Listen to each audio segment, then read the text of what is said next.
Hello English learners, welcome you back.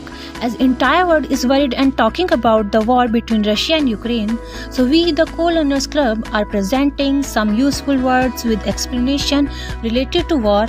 Hope you will like it, so let's get started. War, a state of armed conflict between different countries or different group within a country.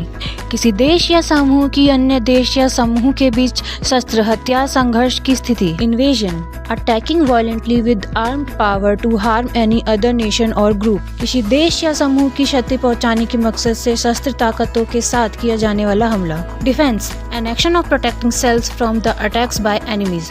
दुश्मन द्वारा किए गए हमलों की स्वयं की रक्षा करने की प्रतिक्रिया को डिफेंस कहा जाता है. Cease fire, an official order और सिग्नल टू स्टॉप फाइटिंग. युद्ध को रोकने का आधिकारिक आदेश या संकेत. Sanctions, a threatened penalty for disobeying law और रूल. किसी कानून या नियम के उल्लंघन किए जाने पर दिया जाने वाला दंड. Diplomatic relation, a relationship between two countries in which they send diplomats to work in each other countries. तो देशों के बीच रिश्ते जिसमें दोनों देश एक दूसरे देशों की राजनीति को कार्य करने के लिए भेजते हैं. डिप्लोमेसी, द परफॉर्मेंस, एक्टिविटी और skills of managing international relations. अंतर्राष्ट्रीय संबंधों को मजबूत करने का पेश गतिविधि या कौशल. हॉस्टिलिटी, हॉस्टाइल बिहेवियर, शत्रुतापूर्ण व्यवहार.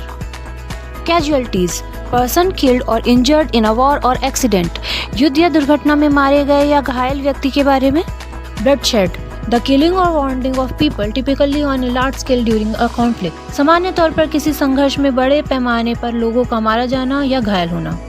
और second part please tell us, दूसरे पार्ट के लिए हमें ज़रूर बताएं. Please like the video, don't forget to share with your loved one. For more helpful content subscribe our YouTube channel. Don't forget to turn on the notification bell. Much let us know which word was interesting and new for you. Your feedback and suggestions are welcome. For joining our online classes, you can WhatsApp us. Thank you so much for watching from the team Co-Learners.